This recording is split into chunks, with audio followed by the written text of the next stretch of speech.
ኤርትራ ኦቶሪታሪያን ሩል የሚባለው ማለት ምንም አይነት ተቋም የሌለበት ህገ መንግስት የሌለበት ሚዲያ የሌለበት የአንድ ሰው አገዛዝ ነው ኤርትራ የምትባለውን ሀገር የፈጠራት ማለት ነው። ብዙ ታሪካዊ ዳራዎችን ገልበጥ አድርጋችሁ ስትመለከቱ የትኞቹም ሀገራት በእንደዚህ አይነት አስተዳደር በሚመሩበት ጊዜ ኮላፕስ ለማድረግ ያላቸው ተንደንሲ ከፍተኛ ነው። እንደው የሆነ ተአምር ካልመጣ መስተቀር ጀነራል አልቡርሃን የሚመሩት የመጨረሻ ያሉትን ውሳኔ አስተላልፈዋል። ለሩሲያ የባህር ቤት ሰጥተዋል። የትኛውን ይሄ ፖርት ሱዳን አካባቢ ማለት ነው። ይህም በዋይት ሃውስ ዘንድ ከፍተኛ የሆነ መደናገጥ ፈጥሯል።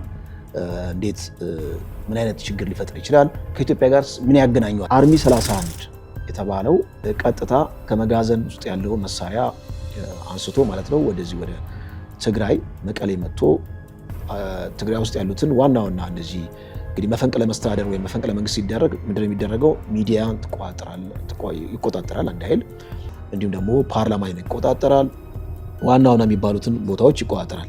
ልክ እንደዛ የሚመስል ነገር የትግራይ ሚዲያን ድምፀ ወያኔ የትግራይ ሚዲያን የክልሉ ሚዲያን እንዲሁም ደግሞ የፕሬዝዳንት ጽሕፈት ቤቱን እንደተቆጣጠረ ሰምተናል።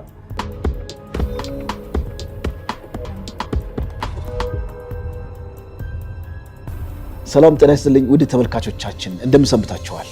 እንደተለመደው ሀገራዊ አጀንዳዎችን እንዲሁም ቀጠናዊ አጀንዳዎችን የሚያካትቱ ርዕሰ ጉዳዮችን ይዤላችሁ ቀርብ ያለው ካፍታ ቆይታ በኋላ እመለሳለሁ።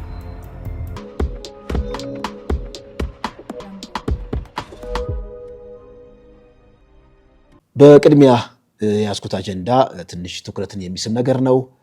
ኢትዮጵያ ከዚህ ከኤርትራ ከአሰብ ጋር በተያያዘ የምትገባው ሰጣ ገባ ከጊዜ ወደ ጊዜ መልኩን እየቀያየር እንደሆነ ይታወቃል።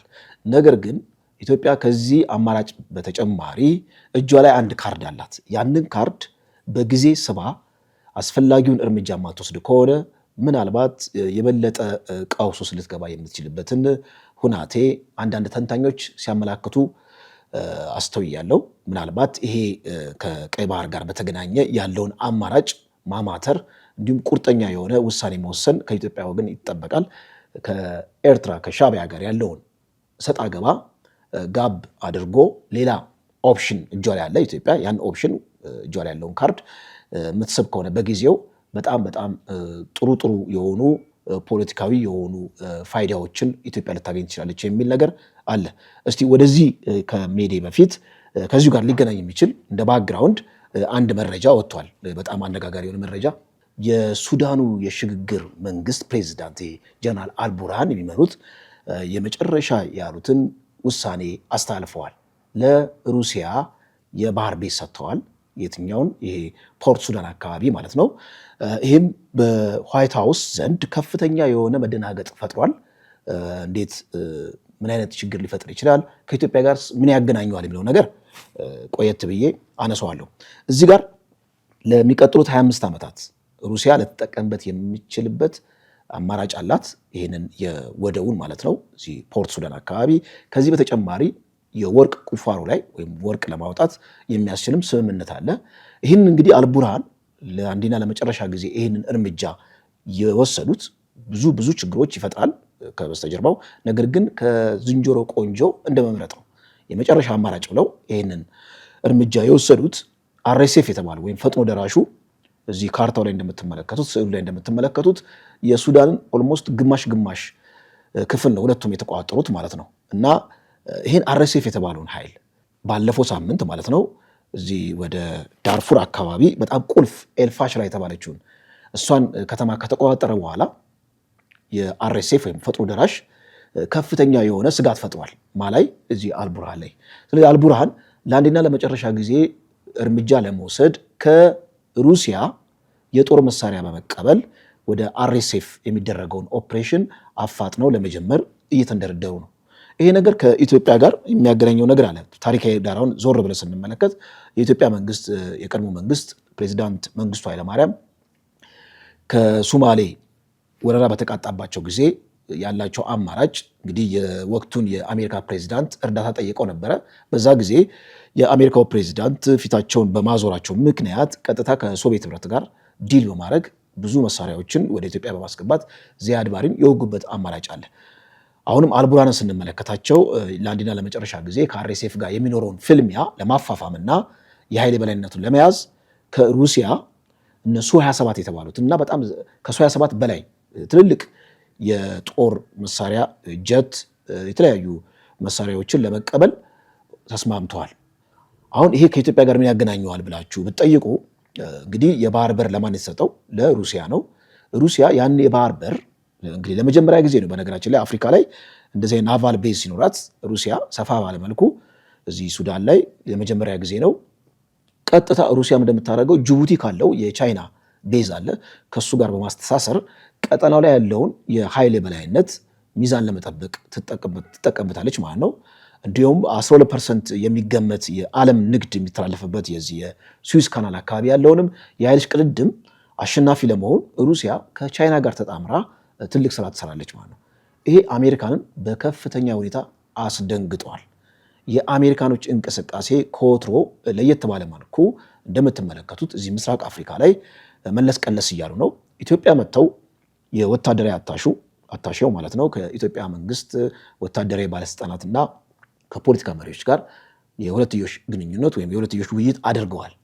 እንዲሁም ደግሞ ከዋይት ሃውስ የውጭ ጉዳይ ሚኒስትሩ ቀጥታ ከጠቅላይ ሚኒስትር አብይ ጋርም የተነጋገሩበት ሁኔታ አለ። ምንም እንኳን የንግግሩን ፍሬ ሀሳብ የተለያዩ ሚዲያዎች ከራሳቸው አንግል አንጻር ቀንብበው ሪፖርት ቢያደርጉትም አብዛኞቹ የሚስማሙበት ምንድን ነው የወታደራዊ አመራሩ ወይ አታሼው እዚህ አዲስ አበባ መጥተው ከተነጋገሩ በኋላ ኢትዮጵያ ከዚህ ወደ ሬድሲ አካባቢ ያላትን ኦፕሽን እንድታጤንና ኢትዮጵያና አሜሪካ በአንድነት የሚጋሩት የብሔራዊ ጥቅም በተመለከተ እዚህ ሬድሲ አካባቢ አለ የሚል መረጃ ማስተላለፋቸው የሚታወስ ነው። ስለዚህ ሩሲያን አሁን ካውንተር ለማድረግ አሜሪካ የተለያዩ ስራዎች እየሰራች ነው። የሩሲያ ሱዳን ላይ መምጣት ለአሜሪካ ማስጠንቀቂያ ደውል ነው። ከጅቡቲ በተጨማሪ ሌላ ቤዝ ትፈልጋለች ነው። የሻቢያ መንግስት ወይም የኤርትራ መንግስት ሆስታይል ኢንቫይሮንመንት ስለሆነ ለዚህ እጩ አይበቃም። ስለዚህ የአሰብን በተመለከተ ወይም ደግሞ የኤርትራ መንግስትን በተመለከተ ወደ ዳር ነው የምናስቀምጠው። ከዛ ይልቅ አሁን ትልቁ አይን ያረፈባት ሶማሌላንድ ናት። ሶማሌላንድ ቀጣዩ ጅቡቲ ትሆናለች። እንደምታውቁት ጅቡቲ ላይ ከ5 ከ6 ሀገራት በላይ የራሳቸው ወታደራዊ ቤዝ አስቀምጠዋል አላቸው። በመሆኑም እዚህ ቀይ ባህር አካባቢ ያለውን የኃይል ሽቅድድም በዛ መልኩ ነው ኮንትሮል እያደረጉት ያለው ማለት ነው። በመሆኑም ቀጣዩ ጅቡቲ የምትሆነው የሶማሌላንድ ናት ማለት ነው። አሁን እዚህ ጋር ከኢትዮጵያ ጋር የሚገናኘው ነገር አለ። ሶማሌላንድን በተመለከተ አሜሪካ እውቅና መስጠቷ የማይቀር ነው። ምክንያቱም ለራሷ ሰርቫይቫል በማሰብ ማለት ነው። አሜሪካኖቹ ወይም ምዕራባውያኖቹ ያሰቡትን ነገር ከማሳካት ወደኋላ የሚገፋቸው ነገር የለም ወይም የሚጎታቸው ነገር የለም። የዓለም ሕግ ብትብሉት የዓለም አቀፍ ስምምነት ብንወስደው በሙሉ ለአሜሪካ ብሔራዊ ጥቅም ተገዢ ነው። ኮሶቮን አዋልደዋል፣ ደቡብ ሱዳንን አዋልደዋል። የትኛውንም ሀገር ማዋለድ ከፈለጉ ከብሔራዊ ጥቅማቸው አንጻር ማዋለድ ይችላሉ ማለት ነው እና ሶማሌላንድ አሜሪካ በቀዳሚነት ምስራቅ አፍሪካ ላይ ያላትን የጂኦፖለቲካል እሽቅድድም በቀዳሚነት እጩ አድርጋ ያስቀመጠችው ሶማሌላንድ ነው። ጽሁፎች፣ መረጃዎች፣ ትንታኔዎች በሙሉ ወደ ሶማሌላንድ ነው የሚያመሩት ማለት ነው። ከዚህ ጋር ተያይዞ እስራኤልም ለሶማሌላንድ አካባቢ የሚፈጠረውን የቤዝ ማለት ነው ወታደራዊ ቤዝ በዋነኛነት እንደ አማራጭ አስቀምጠዋለች ማለት ነው።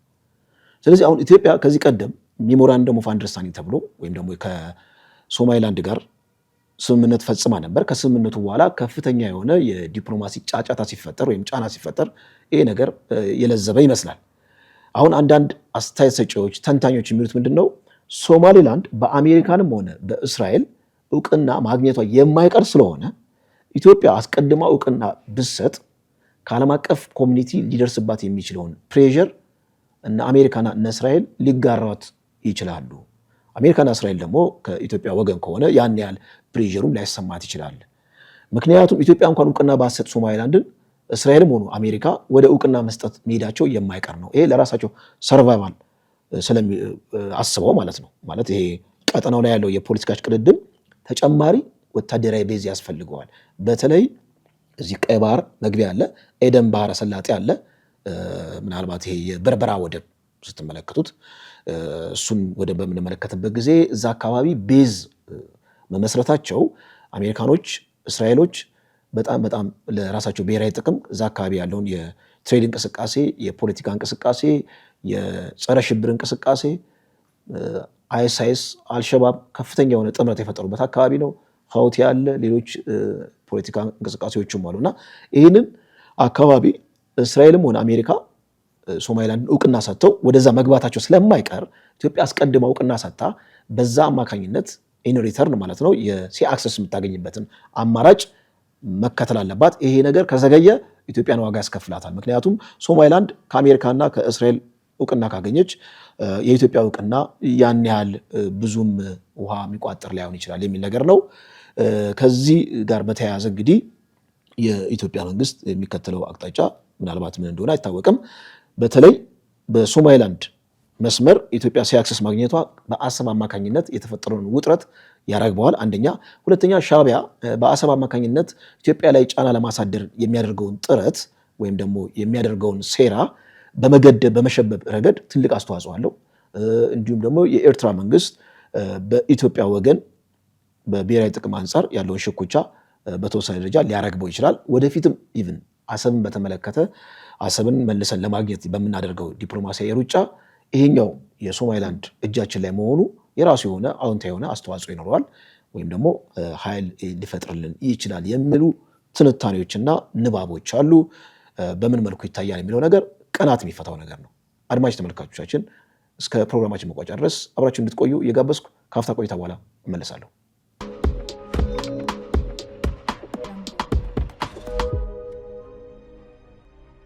ቀጣዩ መረጃ የሚወስደን ወደ ኤርትራ ነው።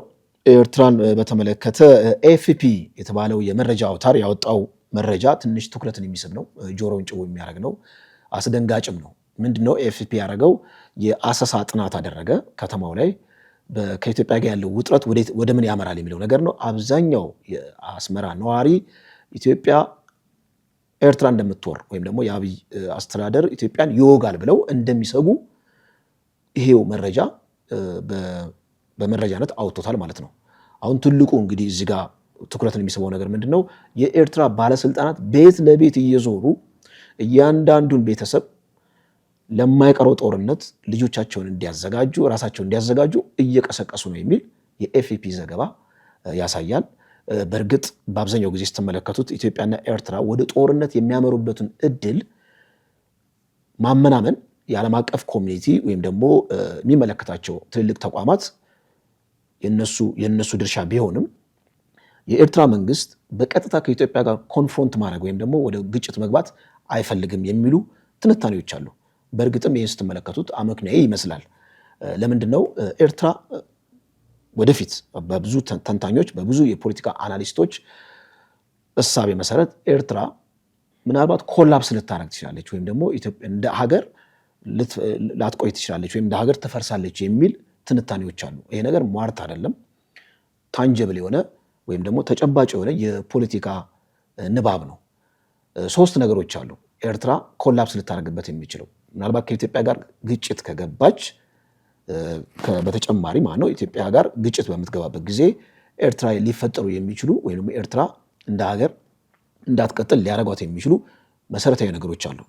አንደኛ ኤርትራ ኦቶሪታሪያን ሩል የሚባለው ማለት ምንም አይነት ተቋም የሌለበት ህገ መንግስት የሌለበት ሚዲያ የሌለበት የአንድ ሰው አገዛዝ ነው ኤርትራ የምትባለውን ሀገር የፈጠራት ማለት ነው። ብዙ ታሪካዊ ዳራዎችን ገልበጥ አድርጋችሁ ስትመለከቱ የትኞቹም ሀገራት በእንደዚህ አይነት አስተዳደር በሚመሩበት ጊዜ ኮላፕስ ለማድረግ ያላቸው ተንደንሲ ከፍተኛ ነው፣ እንደው የሆነ ተአምር ካልመጣ መስተቀር። የዚያድ ባሬ መመልከት እንችላለን። የሶማሌን አስተዳደር ሶማሌ መንግስት ልክ ዚያድ ባሬ በሚወገድበት ጊዜ ሶማሌ የምትባል ሀገር አበቃላት ማለት ነው። አሁን ኤርትራ ስትመለከቱ ተቋም የለም ብያለው፣ ሚዲያ የለም፣ ህገ መንግስት የለም፣ ፓርላማ የለም። ኢሳያስ ቢያልፉ ልክ ኢሳያስን ሊተካ የሚችል ምንም አይነት ተቋም የለም። ሀገሪቷን በምትናጋበት ጊዜ ኮንትሮል ሊያደርግ የሚችል ነገር የለም። ሚሊተሪው ነው። ሚሊተሪው እንግዲህ እነ ፊሊፖስ አሉ፣ ጀነራል ፊሊፖስ፣ እንዲሁም ደግሞ አብርሃ ካሳ የተባሉ የደህንነት ኃላፊው አሉ። እነዚህ ሰዎች የኤርትራን አጠቃላይ ቀጣይ ዕጣ ማለት ነው በዛ መልኩ ማስተካከልና ወደፊት መምራት የሚያስችል የፖለቲካ ቁመና የላቸውም የሚል ነገር ነው። ለምሳሌ ኢህአዴግ የምትመለከቱ እንደ ሀገር ቢሆን ኢህአዴግ ልክ ህወሓት ኢህአዴግ ማለት ነው። ህወሓት ኢህአዴግ የመለስ ዜናዊ ዋነኛ አድራጊ ፈጣሪ ናቸው መለስ ዜናዊ። ህወሓት ኢህአዴግ ማለት ያለ መለስ ዜናዊ ማሰብ አይቻልም ነበር። ልክ መለስ ዜናዊ በሚሞቱበት ጊዜ ህወሓት ኢህአዴግ ምን ተፈጠረበት? የሊደርሺፕ ክራይሲስ ተፈጠረ ማለት ነው። ከዛ በኋላ ህወሓት ኢህአዴግ ቀስ ብሎ የፈራረሰበት ሁኔታ አለ እንደ ፓርቲ ማለት ነው።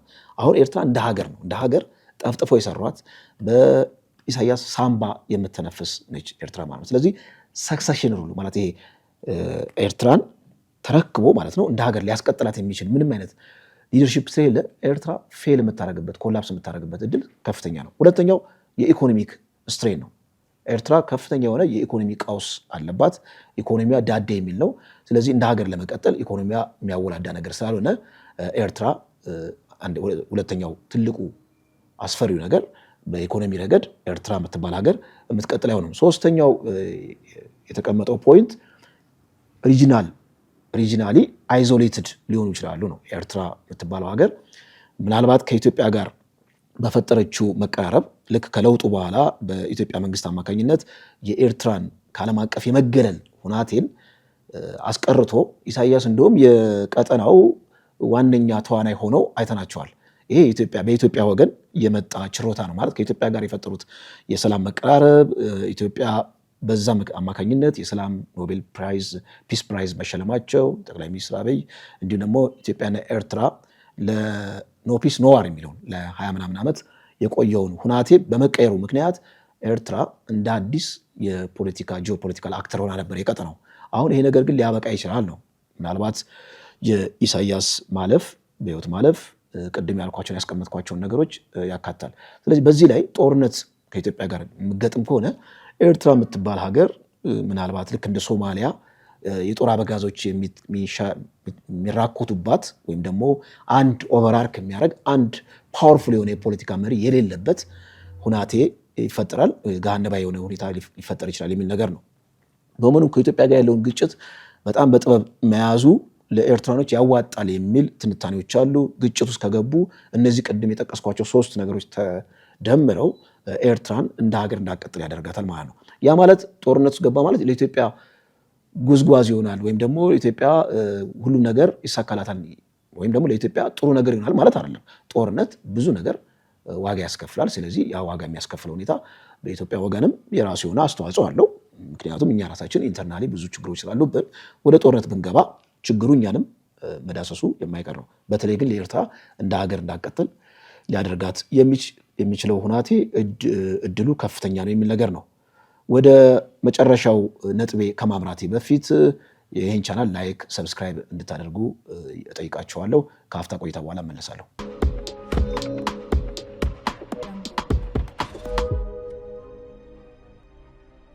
እንደ መውጫ ያዝኩት የዚህ የትግራይ ጉዳይ ነው። የትግራይ ጉዳይ ትንሽ ይህን ሳምንት በጣም ውሉን ስቷል። እንደምታውቁት ትግራይ ውስጥ ያለው የፖለቲካ ክራይሲስ ከጊዜ ወደ ጊዜ እየተወሳሰበ ነው።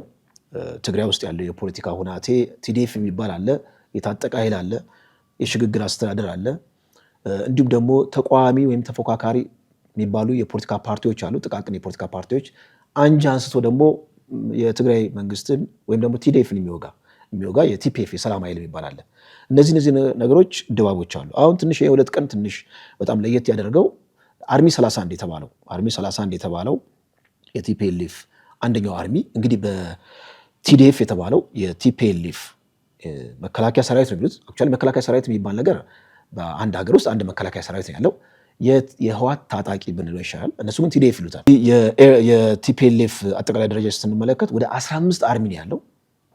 15ቱ አርሚ በ3 ግንባር ነው የተከፋፈለው፣ ምዕራብ፣ ምስራቅና ደቡብ ተብሎ ማለት ነው። የደቡቡ ጀነራል ጆን መድድ የሚባል ነው የሚመራው። እንዲሁም የምዕራቡን በተመለከተ ደግሞ ጀነራል ምግበይ፣ ምስራቁን ማሾ የሚባል መሪ ነው። እና እነዚህ አደረጃጀቶች ወደ 15 አርሚ ማለት ነው። እንግዲህ እያንዳንዱ አርሚ ደግሞ በውስጡ ኮር አለው። እያንዳንዱ ኮር ደግሞ በውስጡ ክፍለ ጦር አለው።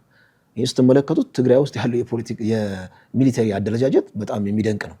በሀገር ደረጃ ያለ አደረጃጀት ነው ማለት ነው።